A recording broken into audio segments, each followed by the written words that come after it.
So my role here as someone who's trained in Islamic law for 17 years is just to present their arguments and to show you why these arguments are problematic, and you make your own decision. I would encourage you to stick to normative Islam for your own relationship with Allah Azza wa Jal, but at the end of the day, lasta alayhim bimusaytir.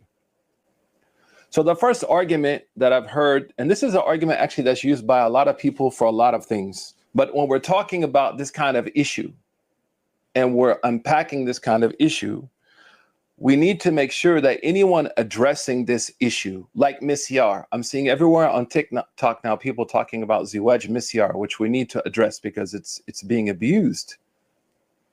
But this issue has to be addressed by someone who's not only aware of fiqh, but also trained in usul al-fiqh. Trained in usul al-fiqh. And you have a lot of scholars, alhamdulillah, in America and the UK. They have a tremendous amount of expertise in this field. Although those scholars, I don't see people giving them that much attention, unfortunately. Subhanallah.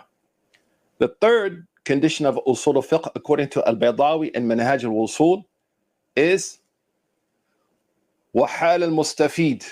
What are the conditions of the person who can engage in Islamic law? What are the conditions? What are the academic qualifications of somebody who wants to talk about misyar, talk about divorce, talk about talaq, talk about T cells, talks about Bitcoin, talks about smoking weed, talks about hookah, whatever is out there that people are worried about. There is a certain level of qualification that has to be met. If that person doesn't have those qualifications, then they should remain silent. لا تقف ما ليس لك به علم. Right? Allah says, don't get into what you don't know. And we have to be very careful of this new kind of thing where I'm not a scholar being used to then talk about everything. And so then when you correct the person, they say, well, I'm not a scholar. No, I'm not a scholar should cause you to remain silent because you're harming the Muslimin. You're harming the ummah because an absence of knowledge always brings harm.